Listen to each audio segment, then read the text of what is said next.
عزیزا سلام، امیدوار هستم جور صحت باشین. روزه رمضان به خوشی و آرامی سپری کنین. دوستا امروزم خواستم به خاطر افطار یک نوع غذای ساده و آسان آماده بسازم.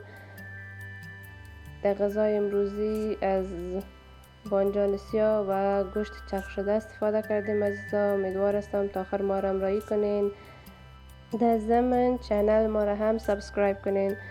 دوستا در ابتدا گوشت چرخ شده را گرفته یک عدد تخم، نمک، مرچ سیاه، مرچ سبز و تخم گشنیز بالایش اضافه میکنم.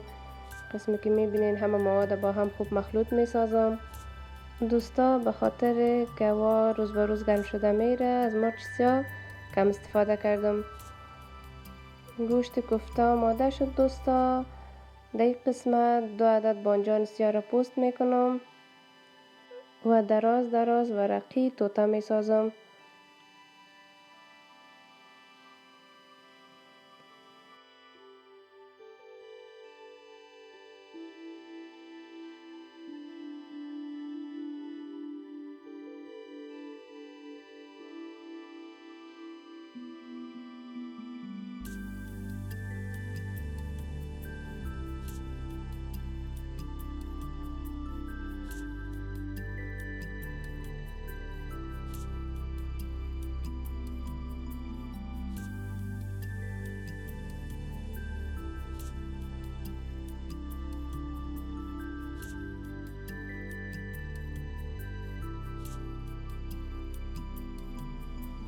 دوستا وقتی بادمجان سیاه را توته کردم مقدار نمک بالایش اضافه میکنم تا تلخی بادمجان سیاه از بین بره.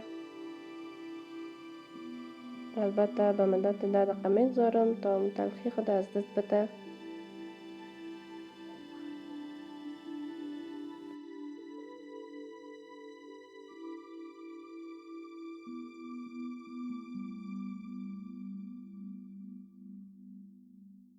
وقتی نمک اضافه کردیم عزیزا تمام بادمجان ها را پشت روی میکنیم و با هم میمالیم تا تمام اطراف بادمجان ها و همه قسمت های بادمجان نمکی شوه و تلخی خود از دست بتن.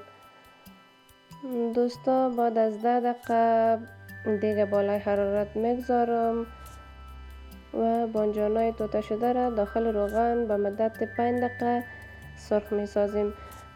البته نمیگذاریم بادمجان زیاد سرخ شوه و یا پخته شوه، فقط به خاطر که حالت سختی بادمجان کم از بین بره و کمی نرم شوه. بعدا به خاطر پختن کاملش بادمجان داخل داش میگذاریم.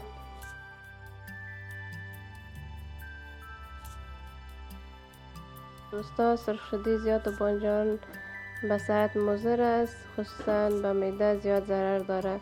به همین خاطر در روغن زیاد سرخ نمی کنم، فقط کمی نرم شوه. بعدا به خاطر پختن داخل داش میگذارم.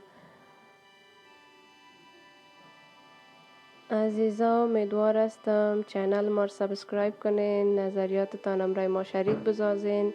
در غذاهای ما خوشتان آمد همچنان لایک فراموشتان نشه.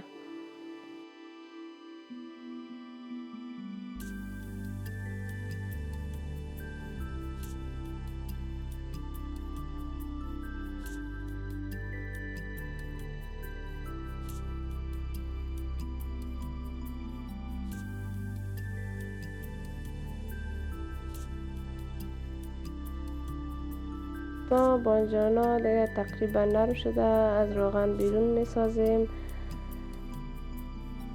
به همین قسم بادمجان های باقی را داخل روغن سرخ میسازم. دوستا وقتی تمام بادمجان ها سرخ شد و کمی نرم شدن از روغن بیرون میسازیم و به مدت 10 دقیقه میگذارم تا یخ شوه.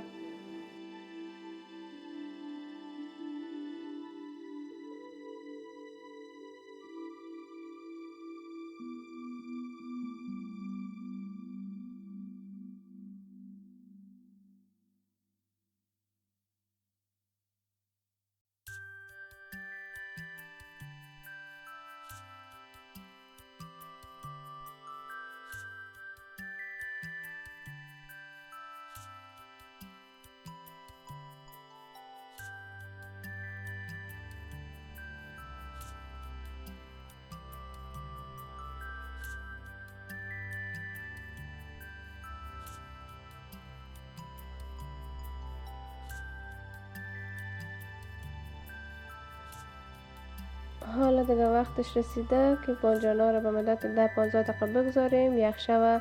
تا وقت بانجان یخ میشه دوستا، کوفته که قبلا آماده ساخته بودیم گرفته و به اندازه یک زغاله کوچک همیشه به یک اندازه کلوله می سازیم.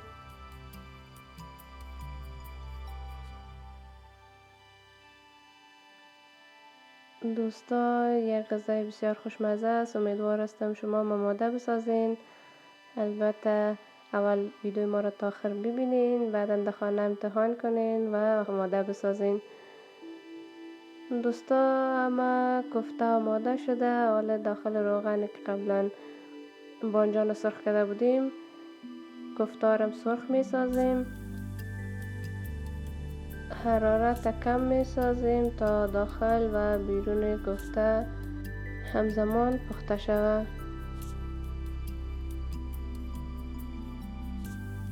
کوفته را در جیجان سرخ شدن پشت روی می کنیم تا دو طرفش سرخ شود.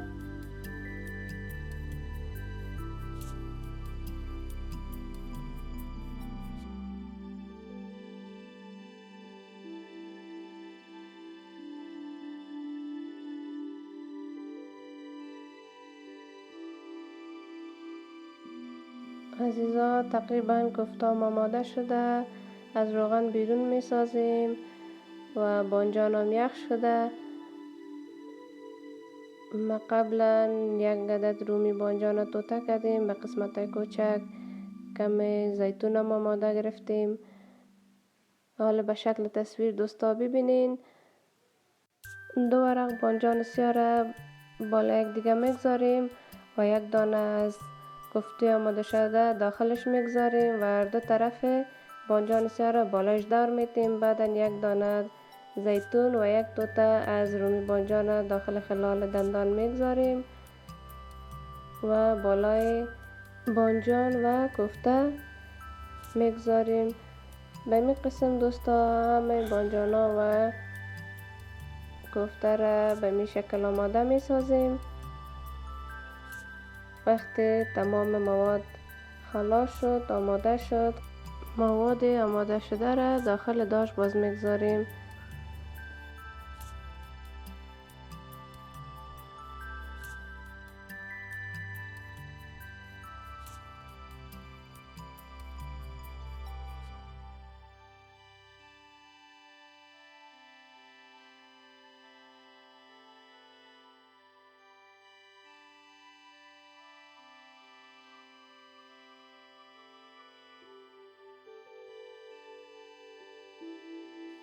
دوستا حالا قالب داش میگیریم.